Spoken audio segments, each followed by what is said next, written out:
Kajian Islam Harian Abu Mahir Al-Muttaqin. Ikhwana wa ikhwati fillahi jami'an. Wassalamualaikum warahmatullahi wabarakatuh. Rabbana walakal hamd hamdan katsiran thayyiban barakan fih mubarakan alaih kama yuhibbu rabbuna wa yarda. Asyhadu an la ilaha illallah wahdahu la syarikalah wa asyhadu anna Muhammadan abduhu wa rasuluh. Rabbi shrah li sadri wa yassir li amri wahlul 'uqdatam min lisani yafqahu qawli.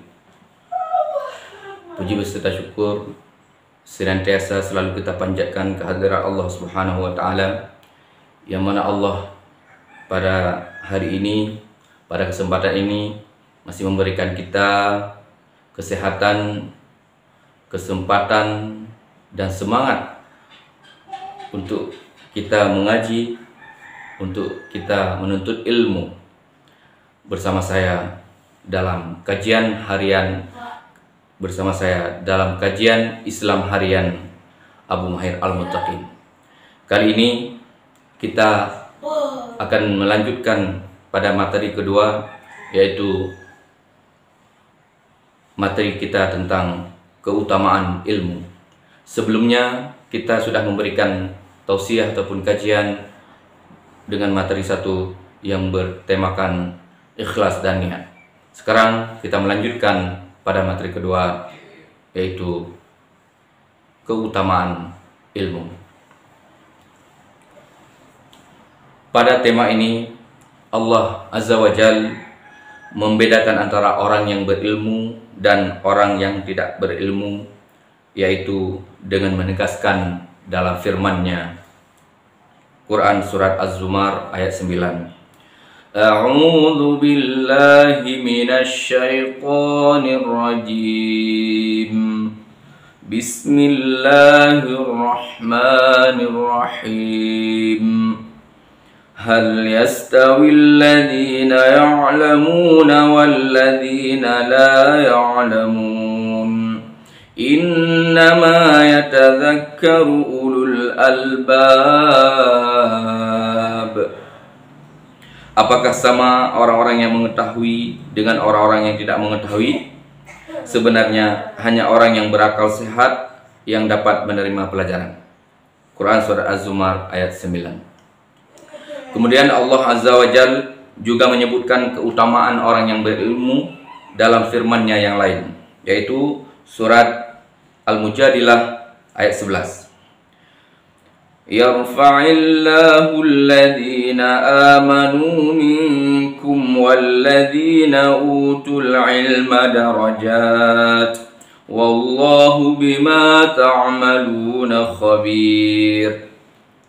Niscaya Allah akan mengangkat derajat orang-orang yang beriman di antara kamu dan orang-orang yang diberi ilmu beberapa derajat. Surat Al-Mujadilah ayat 11.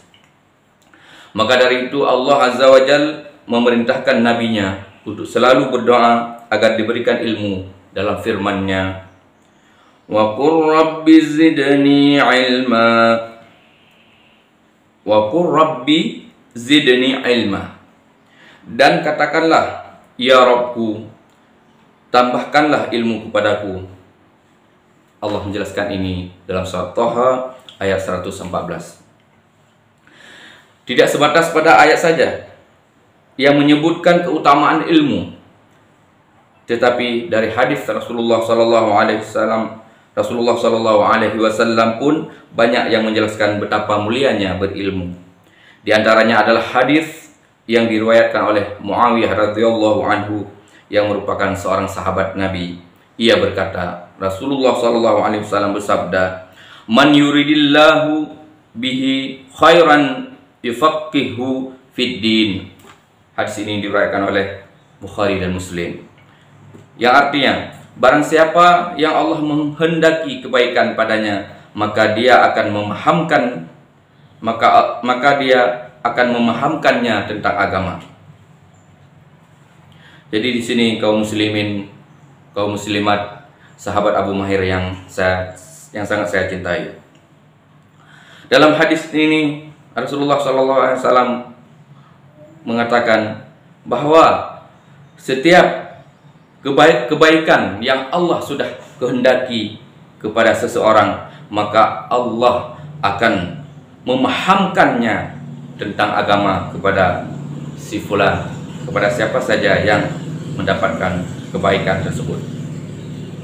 Sehingga lebih tegas lagi dari hadis yang kita sebutkan tadi, Abu Darda radhiyallahu anhu juga meriwayatkan, ia berkata, aku mendengar Rasulullah sallallahu alaihi wasallam, yang artinya barang siapa menempuh suatu jalan untuk mencari ilmu dengannya, maka Allah akan memudahkan baginya jalan menuju surga.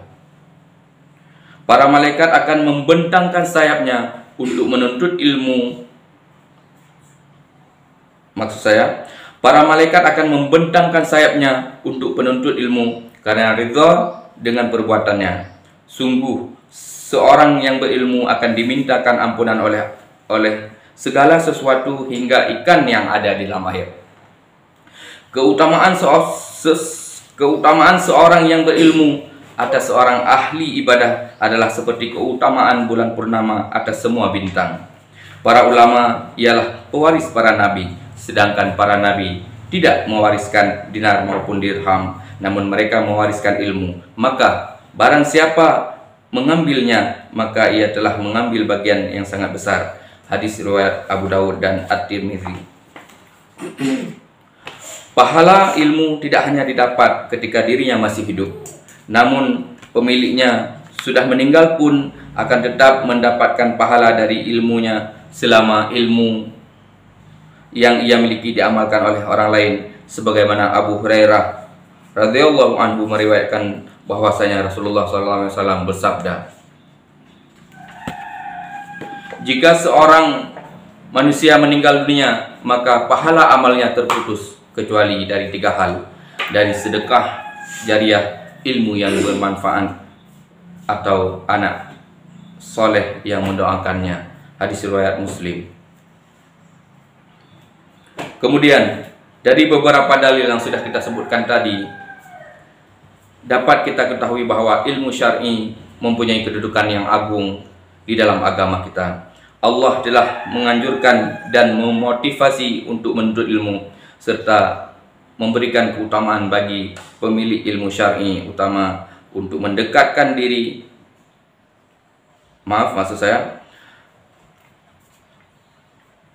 Allah telah menganjurkan dan memotivasi untuk menuntut ilmu, serta memberikan keutamaan bagi pemilik ilmu syar'i atas selainnya. Allah juga mengategorikan mencari ilmu termasuk amalan paling utama untuk mendekatkan diri kepadanya dan sebab paling agung untuk masuk ke dalam surga. Masya Allah. Karena dengan ilmu dan belajar menjadikan seseorang mengenal Allah, mengetahui perintah-perintah dan larangan-larangannya, serta sebagai upaya untuk tegaknya agama Islam. Karena itulah para ulama disebut sebagai pewaris para nabi. Para nabi mewariskan ilmu syar'i kepada manusia, sehingga siapa saja yang mengambilnya, maka ia adalah pewaris para nabi. Jika Allah menghendaki kebaikan ada pada diri seseorang, maka dia akan memberikan kemudahan baginya untuk mempelajari urusan-urusan agamanya. Pesan saya kepada talibul ilm, kepada sahabat Abu Mahir Al-Mutakin semuanya, kepada kaum muslimin, kaum muslimat yang mendengarkan kajian ini, semoga kita diberikan kemudahan oleh Allah untuk mempelajari ilmu-ilmunya, sehingga kita kuat, Islam jaya. Insya Allah kita akan memperoleh surganya Allah. Amin ya rabbal alamin. Sebagai penutup, terlebih dahulu kami sampaikan beberapa poin dari pemaparan yang sudah kita sampaikan sebelumnya. Yang pertama adalah keutamaan ilmu dan ulama karena mereka adalah pewaris para nabi. Yang kedua, pemahaman terhadap agama merupakan bukti Allah menghendaki kebaikan ada pada seorang hamba. Yang ketiga, menuntut ilmu termasuk salah satu dari sebab-sebab masuk ke dalam surga. Dan yang terakhir, sebaik-baik warisan seseorang adalah ilmu yang bermanfaat karena pahalanya terus mengalir kepada dirinya sesudah kematian. Wallahu a'lam bissawab. Subhanakallahumma bihamdika asyhadu an la ilaha illa anta astaghfiruka wa atubu ilaik. Wassalamualaikum warahmatullahi wabarakatuh.